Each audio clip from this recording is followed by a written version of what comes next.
Matahari sudah hampir tenggelam, tapi Arion masih terdiam di tempatnya, meringkuk di bawah pohon pinus yang menjulang tinggi. Udara dingin mulai menusuk tulang, dan suara-suara aneh dari dalam hutan membuat bulu kuduknya meremang. Beberapa jam yang lalu, Ibu Maya, ibu tirinya, mengajaknya ke hutan dengan alasan mencari kayu bakar. Tapi kemudian, wanita itu pergi begitu saja, meninggalkannya sendirian tanpa sepatah kata.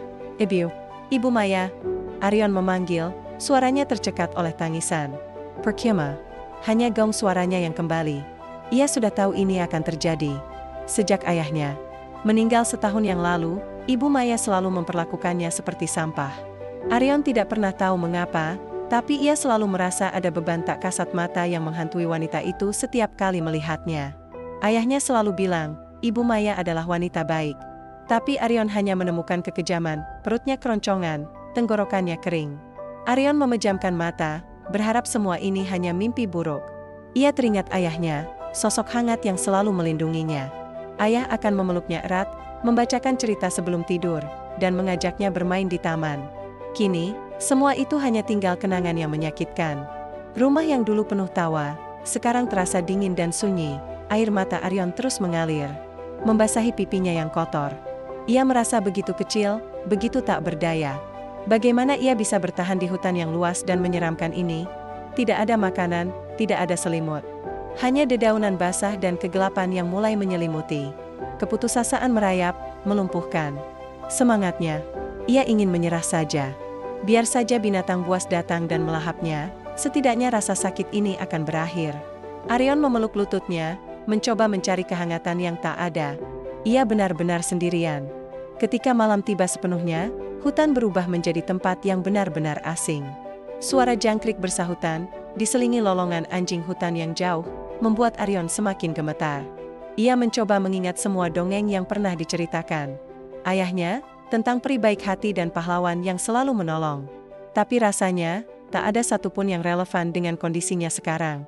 Ia hanyalah anak kecil yang kedinginan dan kelaparan. Tiba-tiba, Arion mendengar suara ranting patah. Jantungnya berdebar kencang. Ia mendongak, mencoba menembus kegelapan. Sebuah bayangan tinggi muncul dari balik pepohonan, bergerak perlahan ke arahnya. Arion menahan napas, tubuhnya kaku karena ketakutan. Apakah itu binatang buas? Atau hantu? Yang sering diceritakan tetangga? Ia ingin lari, tapi kakinya terasa terpaku di tanah. Bayangan itu semakin mendekat, dan Arion bisa melihat sosoknya lebih jelas. Seorang kakek tua dengan rambut dan janggut putih panjang, mengenakan jubah lusuh. Tongkat kayunya yang besar menopang langkahnya yang agak tertatih. Wajahnya dipenuhi keriput, tapi matanya memancarkan kehangatan yang aneh. Nak, kenapa kau di sini sendirian? Suara kakek itu lambat, seperti desiran angin malam. Arion tidak menjawab, hanya menatapnya dengan tatapan penuh tanya dan sedikit ketakutan. Kau tersesat. Arion mengangguk pelan. Air matanya kembali mengalir. Saya ditinggalkan, kek. Kakek itu menghela napas panjang, tatapannya beralih ke sekeliling. Hutan ini berbahaya di malam hari. Kau butuh bantuan. Ia mengulurkan tangannya yang keriput. Ikut kakek. Kakek punya pondok tidak jauh dari sini. Kau bisa beristirahat dan makan. Arion ragu-ragu. Ibunya selalu mengajarkan untuk tidak mudah percaya pada orang asing. Tapi, apa pilihan lain yang ia miliki? Kelaparan dan kedinginan mengalahkan semua keraguannya. Tangan kakek itu terasa hangat saat ia menggenggamnya. Ada perasaan aneh, seperti benang takdir yang tiba-tiba terjalin. Perjalanan menuju pondok terasa sangat panjang. Kakek Eko, begitu Arion mengenalnya, berjalan dengan kecepatan yang mengejutkan untuk usianya. Arion mencoba mengimbangi langkahnya, sesekali tersandung akar pohon. Kakek Eko tak banyak bicara. Hanya sesekali menanyakan apakah Arion merasa dingin atau lelah. Akhirnya, mereka tiba di sebuah clearing kecil. Di sana, di antara pepohonan rindang, berdiri sebuah pondok kayu yang sederhana namun tampak kokoh. Asap tipis mengepul dari cerobongnya, dan cahaya hangat memancar dari celah-celah jendela. Arion merasa sedikit lega. Setidaknya, malam ini ia tidak akan tidur di bawah bintang-bintang. Di dalam, pondok itu jauh lebih nyaman dari yang ia bayangkan. Ada perapian yang menyala terang, mengisi ruangan dengan kehangatan dan aroma kayu bakar. Sebuah meja kayu kecil di tengah ruangan, dikelilingi 2 kursi. Di sudut, ada tempat tidur sederhana dengan selimut tebal. Duduklah, nak, kata kakek Eko sambil menunjuk salah satu kursi. Ia kemudian bergerak ke arah dapur kecil, mulai menyiapkan sesuatu. Tak lama kemudian, aroma sup hangat memenuhi ruangan. Arion merasakan air liurnya menetes. Ia sudah tidak makan. Sejak pagi, kakek Eko menyodorkan semangkuk sup hangat dan sepotong roti.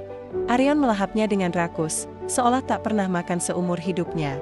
Kakek Eko tersenyum melihatnya. Makanlah pelan-pelan, nak. Jangan sampai tersedak. Setelah perutnya kenyang, rasa kantuk mulai menyerang. Kakek Eko menyuruhnya berbaring di tempat tidur. Arion merasa nyaman di balik selimut tebal, kehangatan perapian membuai matanya. Sebelum tertidur lelap, ia sempat melihat kakek Eko duduk di dekat perapian, menatap api dengan tatapan kosong, seolah memikirkan sesuatu yang jauh. Pagi harinya, Arion terbangun dengan perasaan yang jauh lebih baik. Cahaya matahari menembus celah-celah dinding, dan suara kicauan burung terdengar dari luar. Kakek Eko sudah bangun dan sedang menyiapkan sarapan. Aroma teh herbal dan roti bakar memenuhi pondok. "Bagaimana tidurmu, nak?" tanya kakek Eko, suaranya serak. "Nyenyak sekali, kek. Terima kasih." Mereka sarapan dalam diam. Arion masih merasa canggung, tapi perlahan rasa ingin tahunya muncul. "Kakek tinggal di sini sendirian?" Kakek Eko mengangguk. "Sudah lama. Kakek suka ketenangan hutan." "Kenapa kakek menolong saya?" Arion bertanya lagi, tak bisa menahan diri. Kakek Eko meletakkan cangkir tehnya, menatap Arion dengan intens. "Entahlah. Ada sesuatu tentang dirimu. Kakek merasa harus menolongmu." Ia tersenyum tipis. "Mungkin takdir." Kemudian, kakek Eko mulai menceritakan sedikit tentang dirinya, tanpa terlalu detail. Ia pernah menjadi seorang pengembara, menjelajahi banyak tempat. Ia juga menyebutkan pernah memiliki keluarga, tapi kini ia hidup sendiri. Arion merasa ada kesedihan tersembunyi di balik kata-kata kakek Eko. "Bagaimana denganmu, nak? Siapa namamu? Di mana orang tuamu?" tanya kakek Eko. "Nama saya Arion. Ibu saya sudah meninggal saat saya masih bayi. Ayah saya meninggal tahun lalu," Arion menjelaskan, suaranya bergetar. "Dan ibu Maya, dia bukan ibu kandung saya." Kakek Eko terdiam, matanya menatap jauh keluar jendela. Wajahnya menunjukkan ekspresi yang sulit diartikan. "Jadi, kau ditinggalkan sendirian oleh ibu tirimu?" ia bertanya, nada suaranya berubah menjadi sedikit lebih serius. Arion mengangguk, dan kakek Eko mengepalkan tangannya di bawah meja. Ada kemarahan tersembunyi di sana, yang Arion tidak pahami. Hari-hari berikutnya dihabiskan Arion di pondok kakek Eko.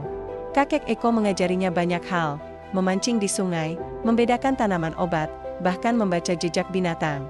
Arion merasa nyaman di sana. Kakek Eko adalah satu-satunya orang yang peduli padanya setelah ayahnya tiada. Suatu sore, saat mereka duduk di teras pondok, Arion melihat sebuah kalung berliontin unik di leher kakek Eko. "Liontin itu berbentuk bulan sabat dengan ukiran bunga mawar." Arion terkesiap. "Kalung itu, saya pernah melihatnya." Kakek Eko menatap Arion, matanya menyipit. "Di mana?" "Di laci kamar ayah." "Ayah punya kalung yang sama persis," Arion berkata, semangatnya tiba-tiba membuncah. "Ayah bilang itu milik ibunya." "Nenek saya." Wajah kakek Eko mendadak pucat pasi. Ia meraih liontinnya, jemarinya gemetar. Kau cucu kakek?" Suaranya nyaris berbisik, penuh ketidakpercayaan dan keharuan. Arion bingung. "Maksud kakek?" Kakek Eko menarik napas dalam-dalam, berusaha menenangkan diri. "Namaku Eko." "Ayahmu?" "Dia anak kakek." Kau cucu kakek, Arion." Dunia Arion seolah berhenti berputar. Kakek Eko adalah kakek kandungnya? Orang yang selama ini menolongnya adalah darah dagingnya sendiri? Air mata haru dan kelegaan membanjiri matanya. Ia memeluk kakek Eko erat-erat, seolah takut kakek itu akan menghilang. "Tapi, kenapa kakek tidak pernah mencari saya?" Arion bertanya. Di antara isakannya, kakek Eko mengusap punggung Arion. "Panjang ceritanya, nak. Kakek sudah lama terpisah dari ayahmu. Kakek mencari kalian, tapi ayahmu menghilang tanpa jejak. Kakek baru tahu tentang kematian ayahmu beberapa bulan lalu, dari seseorang. Sejak itu, kakek terus mencari dirimu." Arion merasakan gelombang emosi yang campur aduk, lega, bahagia, tapi juga sedikit kebingungan. Rahasia besar ini terbuka begitu saja. Tapi, apakah ini akhir dari semua rahasia? Malam itu, kakek Eko akhirnya menceritakan semuanya. Dengan suara pelan dan berat, ia mulai membuka lembaran masa lalu yang kelam. "Ayahmu, nama lengkapnya Aditya, kakek Eko memulai. Dulu, kakek dan nenekmu yang memiliki liontin itu hidup bahagia. Tapi ada satu hal yang merusak semuanya. Ayahmu, Aditya, jatuh cinta pada seorang gadis bernama Sarah. Dia cantik, pintar, tapi keluarganya, mereka adalah musuh bebuyutan keluarga kita. Aryon mendengarkan dengan saksama. Musuh? Iya, nak. Ada perselisihan lama antara keluarga kita dan keluarga Sarah, terkait dengan bisnis dan warisan. Ayahmu dan Sarah mencoba menyembunyikan hubungan mereka, tapi tidak bisa selamanya. Ketika kami tahu, kakek dan nenekmu sangat menentang. Kakek tidak ingin ayahmu terlibat dengan keluarga itu. Kakek Eko berhenti sejenak, menghela napas. Aditya sangat mencintai Sarah. Dia menolak untuk menyerah. Mereka bahkan menikah diam-diam dan akhirnya kau lahir, Aryon. Aryon Turkjat. Ibu, kandungnya bernama Sarah? Bukan yang ngai tahu. Kakek dan nenekmu tidak bisa menerima Sarah. Nenekmu sakit keras, dan kondisinya memburuk karena stres. Kakek sangat marah pada ayahmu. Kakek mengusirnya. Kakek tidak tahu kau sudah lahir saat itu. Sebiwa. Kebenaran pahit mulai terkuak. Jadi, kakek yang mengusir ayah? Iya, nak. Itu kesalahan terbesar dalam hidup kakek. Setelah itu, kakek terus mencari ayahmu dan nenekmu meninggal beberapa waktu kemudian, membawa kesedihan mendalam. Kakek merasa sangat bersalah. Kakek Eko terlihat sangat menyesal. Kakek mencari ayahmu kemana-mana, tapi dia menghilang. Kakek tidak pernah tahu kau ada sampai beberapa bulan yang lalu, dari seorang kenalan lama yang bertemu ayahmu. Dia bilang ayahmu meninggal karena sakit, dan kau ditinggalkan bersama ibu tirimu. Siapa Ibu Maya? Aryon bertanya, pikirannya kelut. Kakek tidak tahu pasti. Tapi dari yang kakek dengar, dia adalah wanita yang tidak tulus. Kakek tahu kau dalam bahaya, itulah kenapa kakek mencarimu dan terus mengikuti jejakmu ke hutan ini. Aryon mencerna semua informasi itu. Ibunya Sarah, bukan yang ia tahu selama ini. Ayahnya diusir kakeknya sendiri. Dan Ibu Maya, ia masih misterius. Perasaan Aryon campur aduk, sedih, marah, dan bingung. Setelah pengakuan kakek Eko, Aryon merasa, Denian Yarantu. Semua yang ia yakini tentang keluarganya adalah kebohongan. Ibu yang dikenalnya sebagai ibunya, ternyata bukan ibu kandungnya. Ayahnya diusir oleh kakeknya sendiri. Hati Aryon terasa berat, dipenuhi pertanyaan dan kekecewaan. Kakek, kenapa kakek tidak pernah menceritakan ini sebelumnya? Aryon bertanya, suaranya lirih. Kakek Eko menunduk. Kakek takut, nak. Kakek takut. Kau membenci kakek. Kakek sudah membuat banyak kesalahan. Tapi ayah tidak pernah cerita tentang nenek Sarah. Ayah bilang ibu kandung saya meninggal setelah melahirkan. Aryon berkata, teringat cerita ayahnya. Ayahmu mungkin ingin melindungimu dari kebenaran yang pahit, nak. Kakek Eko menjawab, suaranya dipenuhi penyesalan. Dia tidak ingin kau tahu tentang perselisihan keluarga dan pengusiran itu. Dia ingin kau tumbuh tanpa beban. Aryon merasa dikhianati. Bukan hanya oleh Ibu Maya, tetapi juga oleh ayahnya sendiri. Ayahnya yang selalu ia anggap sempurna, ternyata menyimpan rahasia sebesar ini. Apakah cinta ayahnya itu juga sebuah kebohongan? Keraguan mulai menyelimuti hatinya. Lalu, Ibu Maya itu, siapa sebenarnya? Aryon bertanya, matanya berkaca-kaca. Kakek Eko menghela napas. Dia adalah sepupu jauh dari keluarga Sarah. Dia mendekati ayahmu setelah nenek Sarah meninggal, memanfaatkan kesedihan ayahmu. Kakek mendengar kabar bahwa dia berniat menguasai hartamu. Itulah mengapa kakek harus menemukanmu sebelum dia melakukan sesuatu yang lebih buruk. Tiba-tiba, Aryon merasa amarahnya memuncak. Jadi, semua ini karena harta? Suaranya meninggi. Kakek mengusir ayah karena masalah keluarga, dan Ibu Maya mendekati ayah karena harta. Saya ini apa, kek? Hanya alat, kek. Eko mencoba meraih tangan Aryon, tapi Aryon menepisnya. Bukan bajudu, nak. Kakek tahu kakek salah. Kakek sangat menyesal. Kakek hanya ingin melindungimu sekarang. Kakek tidak ingin kau menderita karena kesalahan masa lalu kakek. Tapi Aryon tidak bisa mendengarnya lagi. Hatinya sakit. Semiwa kebahagiaan yang baru saja ia rasakan, hancur berkeping-keping. Ia berlari keluar pondok, masuk ke dalam hutan, meninggalkan kakek Eko sendirian. Aryon terus berlari, air matanya bercampur dengan embun pagi yang dingin. Ia tidak tahu kemana tujuannya, yang penting jauh dari pondok, jauh dari kakek Eko, jauh dari kebenaran yang menyakitkan. Ia merasa sendirian lagi, bahkan lebih sendirian. daripada saat ditinggalkan di hutan. Setidaknya saat itu ia hanya sendirian fisik, sekarang ia sendirian di hati. Setelah cukup lama berlari, Arion berhenti di sebuah tebing. Dari sana, ia bisa melihat hamparan hutan yang luas. Angin dingin menerpa wajahnya, seolah mencoba menenangkan badai di dalam hatinya. Ayahnya yang ia puja, ternyata menyimpan kebohongan. Ibu yang ia benci, punya motif lain. Dan kakek yang baru ia temukan, adalah penyebab semua penderitaan ayahnya. Arion duduk di tanah, memeluk lututnya. Ia mencoba merenungkan semuanya. Kakek Eko memang melakukan kesalahan besar di masa lalu. Tapi, kakek itu juga yang menolongnya, menyelamatkannya dari hutan, dan merawatnya dengan baik. Kakek Eko terlihat sangat menyesal. Apakah Arion akan membiarkan masa lalu terus menghantuinya, atau belajar memaafkan? Tiba-tiba suara kakek Eko terdengar dari belakang Arion.